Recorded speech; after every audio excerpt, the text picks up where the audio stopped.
त्यति धेरै माया गर्ने टोकलले अहिले भुन्टीलाई माया गर्नै छाडेका छन्। भुन्टी एक्लिएकी छन् अहिले।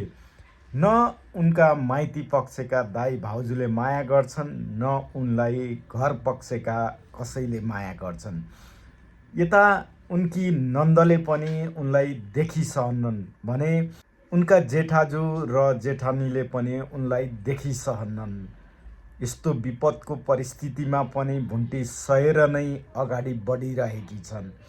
तपाईँहरूलाई के लाग्छ? भुन्टीको सहनशीलता देखेर एकजना स्त्री, एकजना नारीले कतिसम्म त्याग गर्न सक्छन् भन्ने लाग्दछ।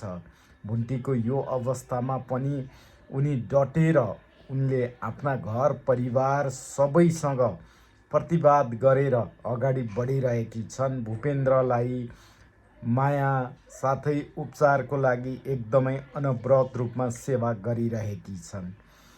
यस्तो अवस्थामा उनलाई पहिला नै हेर्न आएका युवकले मन पराएको जस्तो गरिरहेका छन्। भुन्टीले यो अवस्थामा विवाह गर्दिन भन्दा भन्दै पनि यो अवस्थामा देख्दा उनी पनि तिनछक परिरहेका छन्। यस्तो अवस्थामा के भुन्टी र भूपेन्द्रको पुनर्मिलन हुन्छ या उनको पुरानो उनलाई हेर्न आएको व्यक्तिसँग फेरि माया प्रेम गाँसिएला? तपाईँहरूलाई के लाग्छ? कृपया कमेन्ट गर्नुहोला। फेरि अर्को भिडियोका साथ हामी तपाईँहरूमाझ उपस्थित हुनेछौँ। फेरि अर्को रिभ्यूका साथ उपस्थित हुनेछौँ। अहिलेलाई नमस्कार।